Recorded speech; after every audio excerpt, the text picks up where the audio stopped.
Mettons-nous à l'écoute de la parole de Dieu. Ouvrons notre Bible dans le livre d'Ésaïe au chapitre 41. Je lis tout d'abord les versets 6 et 7. Les hommes s'entraident, et chacun dit à son frère « Sois fort, courage !» L'artisan encourage le fondeur. Celui qui polit au marteau encourage celui qui frappe sur l'enclume. Il dit de la soudure « Elle est bonne !» et il fixe l'idole avec des clous pour qu'elle ne vacille pas. Mais toi, Israël, mon serviteur, Jacob que j'ai choisi, descendance d'Abraham, mon ami, toi que j'ai saisi, tu es mon serviteur, je te choisis, je ne te rejette pas. Verset 10. N'aie pas peur, car je suis avec toi. Ne jette pas des regards inquiets, car je suis ton Dieu. Je te rends fort, je viens à ton secours, je te soutiens de ma main droite victorieuse. Versets 13 à 16. Car je suis le Seigneur ton Dieu, celui qui saisit ta main droite, qui te dit « N'aie pas peur, je viens à ton secours. N'aie pas peur, Jacob, je viens à ton secours. » Toi, tu te réjouiras devant le Seigneur, tu mettras ta fierté dans le sein d'Israël. Verset 17. Les pauvres et les déshérités cherchent de l'eau, il n'y en a pas. Leur langue est desséchée par la soif. Moi, le Seigneur, je leur répondrai. Moi, le Dieu d'Israël, je ne les abandonnerai pas. Je ferai jaillir des fleuves le long des pistes, des sources au milieu des vallées. Je changerai le désert en étang et la terre desséchée en source. Tous ensemble, afin qu'ils voient et qu'ils sachent, qu'ils observent et comprennent, tous ensemble, que c'est la main du Seigneur qui a fait tout cela, que c'est le Saint d'Israël qui l'a créé. Ésaïe 41, versets 6 à 20. Je suis ton Dieu, je te rends fort. Premièrement, quand les temps sont difficiles. Nous venons de lire des paroles du prophète Ésaïe qui nous sont bien connues, particulièrement 41:10, des paroles si souvent citées, rappelées, des paroles stimulantes qui nous rejoignent aujourd'hui dans nos réalités personnelles, familiales, dans notre vie d'église et dans ce temps dit de confinement. Oui, le chapitre 40 d'Ésaïe s'ouvre et c'est le livre de la consolation. Réconfortez mon peuple, oui, réconfortez-le. Oui, mes amis, il y aura des temps terribles pour le peuple de Dieu. Ésaïe entrevoit l'exil à Babylone, des populations déportées, oui, des heures de jugement, la désolation. Jérusalem sera détruite, envahie par les troupes babyloniennes, le temple sera détruit. Des morts. Quelques pauvres peuvent rester dans la ville de Jérusalem. Mais quelle désolation, quelle tristesse. Et pourtant, Ésaïe entrevoit aussi le retour de l'exil. Grâce à Cyrus, dont il est dit en 45:1, Dieu dit « mon Messie, celui qui a reçu mon onction ». Oui, Dieu se choisit Cyrus pour ramener son peuple dans sa terre. Ésaïe entrevoit le salut du peuple de Dieu, la ruine des nations orgueilleuses, telles Babylone, Ésaïe 47, mais aussi la gloire de la future Jérusalem, l'annonce des nouveaux cieux et de la nouvelle terre, Ésaïe 65 et 66. Et c'est aussi, frères et sœurs, dans cette admirable section du livre d'Ésaïe que nous découvrons d'autres trésors, les 4 chants du serviteur d'Ésaïe, dont nous avons rappelé ces derniers temps le chapitre 53, les souffrances du serviteur de l'Éternel. Mais aussi dans ces chapitres, dans les chapitres 40 à 48, ils font la part belle à la grandeur de Dieu, son absolue souveraineté, ses plans éternels.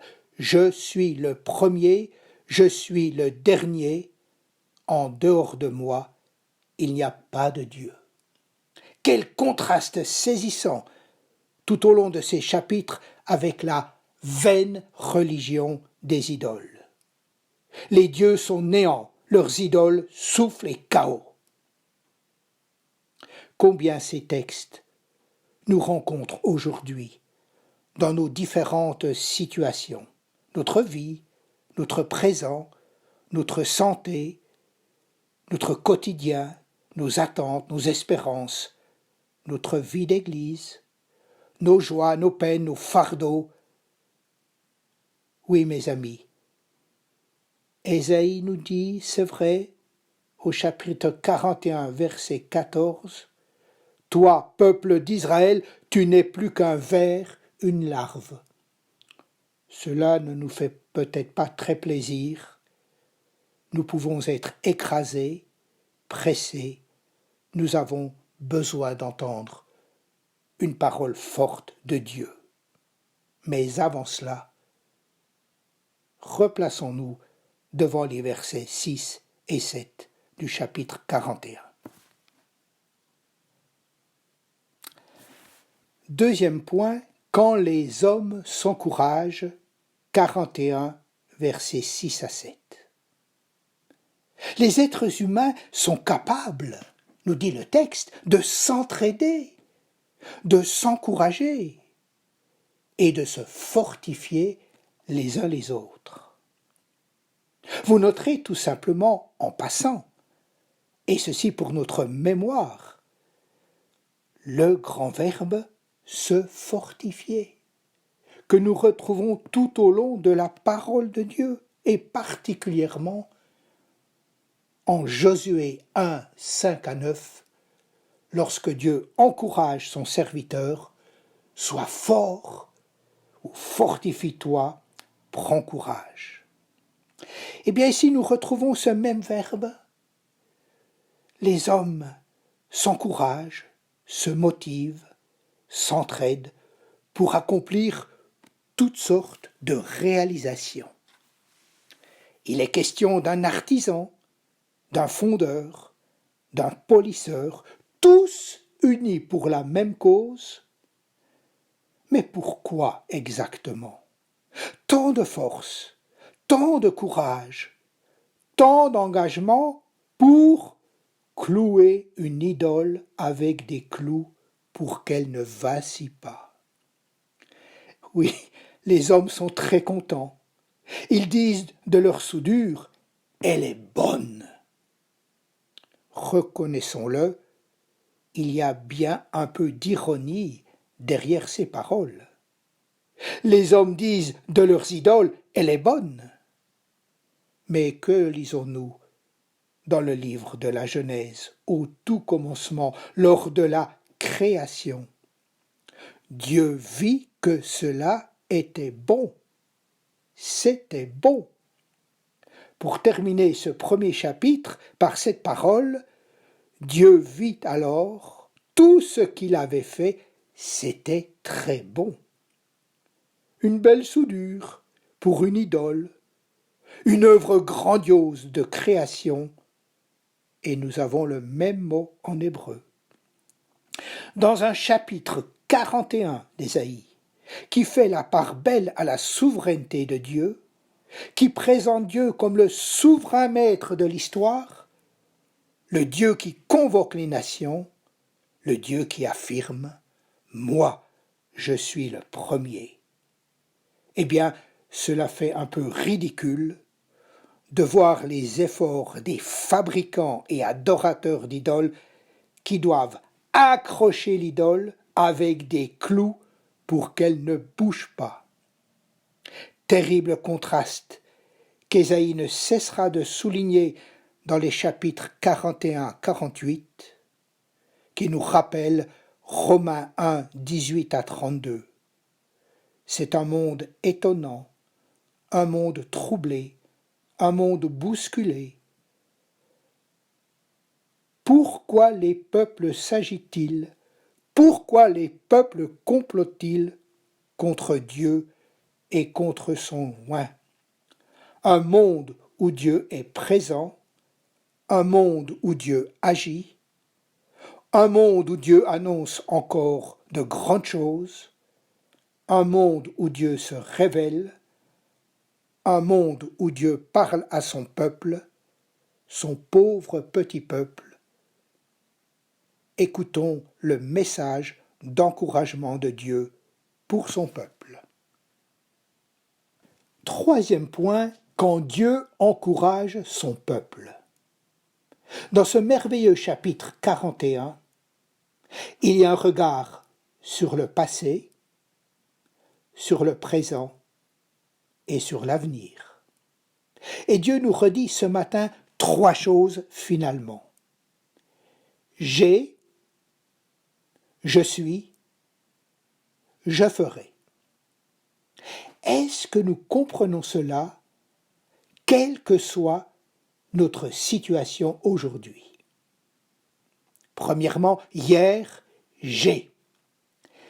Toi que j'ai choisi, toi que j'ai aimé, toi que j'ai saisi, toi que j'ai appelé. Merveilleux message, comme un fil conducteur tout au long de la parole. Israël, Abraham, Jacob, mon serviteur, peuple de Dieu, est-ce que vous avez besoin de trembler, d'avoir peur, d'être ébranlé alors que j'ai fait tout cela? Des hommes, Abraham, Jacob, un peuple, Israël, mon serviteur. Oui, nous sommes son peuple. Vous entendez résonner toutes les promesses de la parole, d'Abraham à David, de David à Ésaïe, d'Ésaïe à Jésus, de Jésus à l'Église. Je t'ai choisi, je t'ai aimé, je t'ai saisi, je t'ai appelé. Des bouleversements incessants dans l'histoire du monde, des envahissements, des heures tragiques, des moments dramatiques. Mais Dieu a fait, Dieu a agi, Dieu a choisi, saisi, appelé, aimé. Que nous rappelle Paul en Éphésiens 1, 4 à 6, que nous pouvons résumer en 5 affirmations. Premièrement, le fait même de l'élection, il nous a choisis. Deuxièmement, le temps de l'élection, mais avant la fondation du monde. Troisièmement, la base de l'élection, selon sa volonté bienveillante. Quatrièmement, l'instrument de l'élection, en lui, Christ. Et cinquièmement, les buts de l'élection, pour que nous soyons saints et sans défaut, et célébrer la gloire de sa grâce. Frères et sœurs, quels sont les fondements, nos racines, nos ancrages qui nous rassurent ce matin? Voilà ce que disait Dieu il y a 2700 ans à Ésaïe son peuple, dans une heure difficile de l'histoire. Je t'ai choisi, je t'ai aimé, je t'ai saisi, je t'ai appelé. Mais deuxièmement, aujourd'hui, Dieu dit « je suis » ou tout simplement « je ». Mais vous croyez que le Dieu en qui je crois, Père, Fils et Saint-Esprit, est un Dieu du passé, d'hier, du bon vieux temps? C'est le Dieu qui me dit ce matin « je suis ». Oui, je suis ton Dieu, je suis le Seigneur Yahweh. Si nous réfléchissons bien avec toutes les Écritures, c'est déjà beaucoup. Dieu qui ne cesse de dire « je suis » Exode 3, 14. Jésus-Christ qui ne cesse d'affirmer « je suis ». Nous entendons ce matin comme tout à nouveau 41, 10, Ésaïe nous dit « je suis avec toi ». Exil, déportation, environnement difficile, oui, je comprends. Dieu me le redit, Jésus me le redit, l'Esprit de vérité me le redit, je suis avec toi. Alors, mon frère, ma sœur, tu es peut-être secoué, ébranlé, déçu, quelque peu à plat, inquiet, démuni. Le Dieu présent te dit encore 3 choses. Premièrement, je viens à ton secours. Il le dit 3 fois dans ce chapitre. Job, Jérémie, Paul, David ont entendu cette parole. Les psalmistes et les prophètes aussi. Deuxièmement, je te soutiens. Vous entendez, de ma main droite victorieuse. 3 fois la main de Dieu dans ce passage. Oui, le psalmiste pouvait témoigner, tu m'as soutenu, tu m'as remis en bon état. Oui, Dieu dit de son serviteur, le serviteur de l'Éternel, voici mon serviteur que je soutiens. La main puissante et souveraine de Dieu qui soutient. Je te prends par la main. Qu'est-ce qui pourra nous arracher à l'amour du Christ? Et troisièmement, je te rends fort, celui qui te saisit te rend fort. Voilà, cher peuple de Dieu, ce que nous pouvons dire ce matin, ma présence, ma force, mon aide, mon parfait soutien. Oui, 41:13 nous dit « celui qui saisit ta main ». Il s'agit toujours du même verbe « encourager »,« fortifier » ou être courageux, tenir fermement. À Babylone, en déportation, au loin, dans certaines circonstances difficiles, Dieu dit « je te rends robuste, je t'aide, je te soutiens par ma droite qui fait justice. » Et tout cela, Dieu l'affirme en soulignant ce terme « moi, ton Rédempteur »,« moi, ton Libérateur ». Dans ce livre de la consolation d'Ésaïe, Dieu est dépeint par excellence sous les traits d'un Rédempteur, le Libérateur d'Israël. Plus de 20 fois, nous trouvons cette réalité. Oui, quel message, quelle espérance! C'est toute l'histoire du salut qui se déroule sous nos yeux et qui culminera avec la venue de Jésus-Christ. Dieu est intervenu en faveur de son peuple, il a assuré sa rédemption. Mais s'il est le Dieu d'hier et d'aujourd'hui, il est aussi, troisièmement, demain, je ferai. C'est déjà beaucoup, frères et sœurs, infiniment beaucoup, tout ce que nous avons vu et dit jusque-là, mais ce n'est pas tout. Dieu est aussi et encore le Dieu de demain. Je leur répondrai, je ne les abandonnerai pas, je ferai jaillir des fleuves, nous dit Ésaïe 41, 17. Je veux encore agir. S'il me donne de la force aujourd'hui, s'il me soutient aujourd'hui, s'il me tient par la main aujourd'hui, voilà qu'il est encore prêt à faire de grandes choses demain. Oui, il y aura le retour de l'exil, la venue de Jésus-Christ, la résurrection, mais aussi l'instauration du royaume éternel, notre glorieuse résurrection, la vie éternelle avec le Christ. Mais peut-être quelque part, pour une raison ou une autre, nous sommes ce matin l'un de ces pauvres ou l'un de ces déshérités dont parle Ésaïe au verset 17. Oui, affligés, nécessiteux, malheureux. Le texte nous dit, nous cherchons, notre langue est desséchée par la soif. Nous aspirons, nous attendons, nous croyons à un changement, nous soupirons. Quelque part, au cœur de notre vie de pèlerin, Dieu est encore prêt à faire quelque chose pour vous demain. Écoutons la parole. Je te répondrai, je ne t'abandonnerai pas, je ferai jaillir des fleuves le long de tes pistes, des sources au milieu de tes vallées, je changerai ton désert en étang.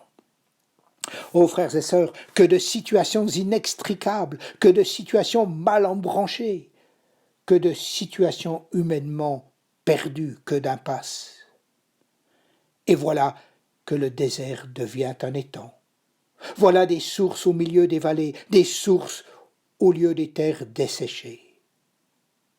Peut-être aujourd'hui, ton désert, ta vallée, ta terre desséchée, ta plaine aride sera changée en source, d'un désert en étang.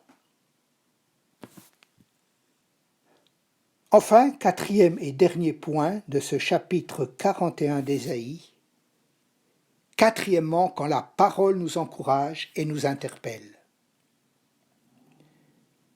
Il faut rappeler trois vérités ce matin, qui sont à la fois des encouragements, mais aussi des interpellations ou des mots d'ordre.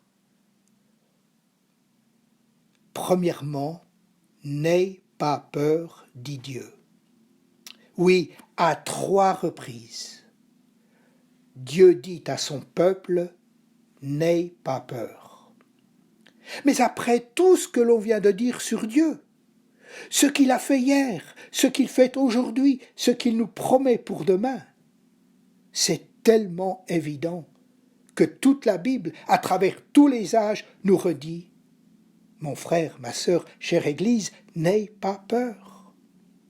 La parole de Dieu, au cours des siècles, à ses hommes et ses femmes, à son peuple chahuté par l'histoire, à l'Église de Jésus-Christ. Car, nous dit le texte, n'aie pas peur, car, deuxièmement, ne promène pas des regards inquiets. Ah, là, c'est peut-être plus délicat, n'est-ce pas? N'ouvre pas des yeux inquiets, ne sois pas angoissé, ne jette pas des regards inquiets. On pourrait traduire « regarder fixement dans l'anxiété ». Nous retrouvons ce même terme dans la Bible pour quelqu'un qui est anxieux et qui perd le sommeil. Et là encore, le texte me dit « car Je suis ton Dieu, je suis là, je viens à ton secours. Dites-moi, frères et sœurs, vous croyez en quel Dieu après avoir relu Ésaïe 41? Est-ce que Dieu a réconforté son peuple? Est-ce que Dieu a mené à bien ses projets? Est-ce que Dieu a délivré son peuple? Est-ce que Dieu a envoyé son serviteur? Est-ce que Dieu a bâti son Église? Est-ce que Dieu nous enverra Jésus-Christ? Est-ce que Dieu nous fortifie, nous soutient, nous aide, nous secourt? Est-ce que Dieu nous prépare une place dans l'éternité? Est-ce que Dieu intervient encore dans nos vies? Et finalement, troisième et dernier point, Ésaïe nous dit « Réjouis-toi dans le Seigneur ». Verset 16. « Mais toi, tu te réjouiras dans le Seigneur. Tu crieras de joie. Tu seras fier du Seigneur. » Deux verbes très forts pour exprimer la joie, le bonheur, l'allégresse, le plaisir dans le Seigneur. Regardez, méditez ce beau chapitre 41. Oui, comme le dit Ésaïe, pour voir et savoir, observer et comprendre que c'est la main du Seigneur qui a fait tout cela. Et vous réjouir dans le Dieu de votre salut, le Dieu qui te rend fort, le Dieu qui vient à ton secours, le Dieu qui te saisit la main droite, ton Rédempteur, ton Libérateur, ton Sauveur. Oui, vous entendez, frères et sœurs, tu te réjouiras. Amen.